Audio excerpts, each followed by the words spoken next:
Football.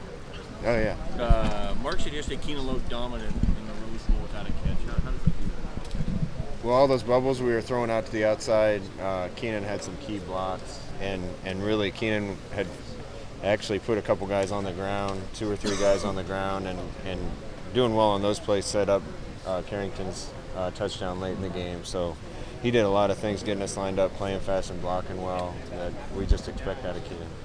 Got a typical deal where you see his stat line and there's not a lot of numbers on there, but just you watch the film and see all the things he did to make some other things happen? Yeah, and that's who Keanon Low is.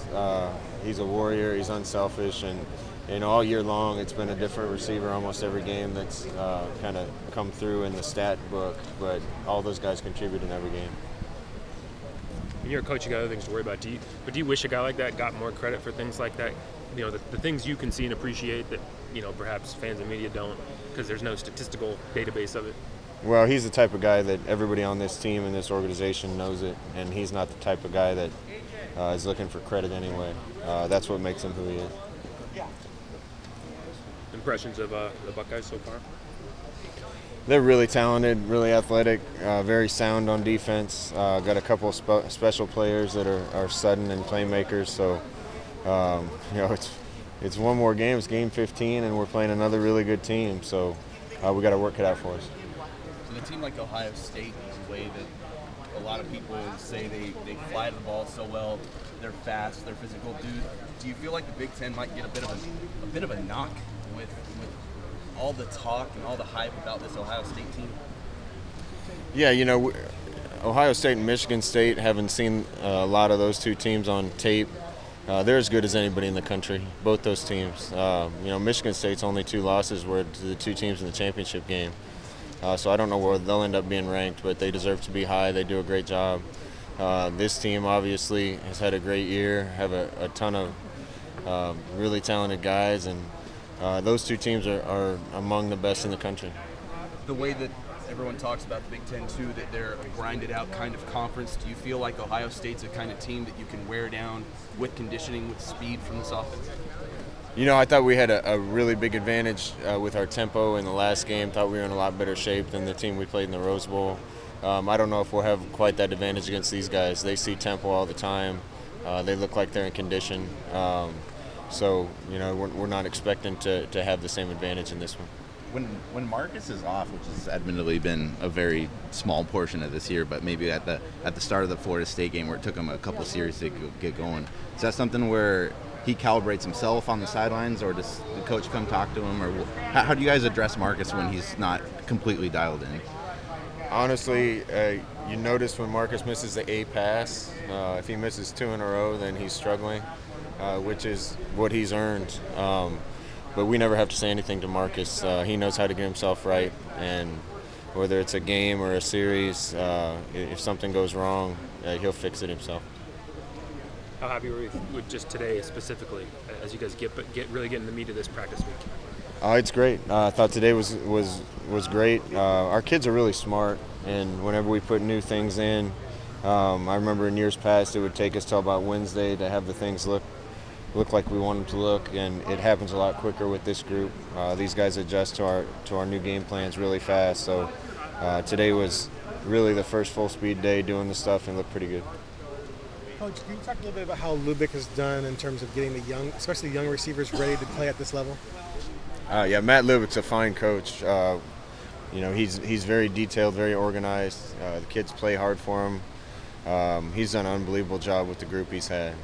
You know, a receiver was a question mark coming into the season, and we've not only played well there, but we've been as deep as we've been in a long time. And for the freshmen especially to be ready to play as quick as they have been is a testament to his coaching ability.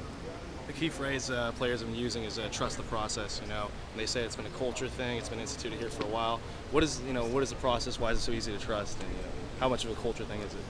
Well, when we do things the way that we do them and you have success, it's easy for kids to buy in.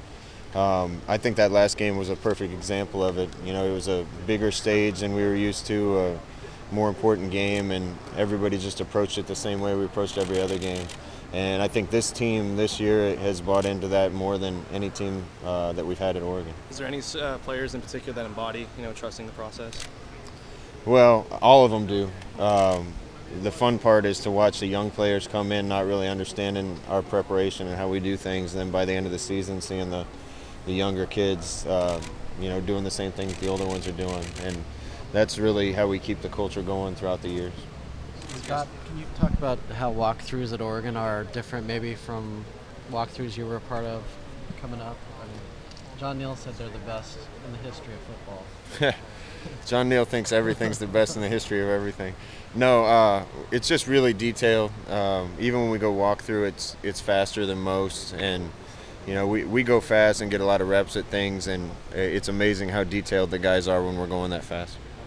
We're just talking about how special this team is. What makes this team so special to you guys? I've only been on a couple teams that are this close. These guys genuinely care about each other. Everybody's pulling in the same direction. We don't have any loose cannons that are going their own way. It's a real team, and I think this team has a chance to out-team every group that we play this year. One ask about Keanon Lowe. Coach yesterday said that he dominated in the Rose Bowl, but yet you look at the stat line, he didn't have a catch.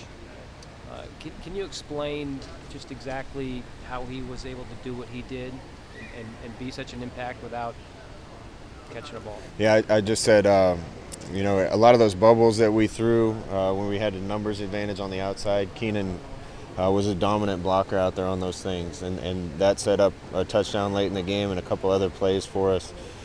He had a big catch that got called back on a questionable call, but his impact on the game is immense for us, whether he has a catch or not. He's the leader of that group and one of the leaders of our team. And what has he meant to this team in his basically 5 years here? He was part of that BCS championship game against Auburn. At least he was a red shirt that year. I think every year you see seniors that completely embody what we imagine a player at Oregon is, and everything that we want the guys to become. You see 2 or 3 guys a year, sometimes more, that graduate, and you go, that's the kind of guy that I'd want to have as a son. That's the kind of guy I'd want to go to war with, and Keenan's a shining example of that.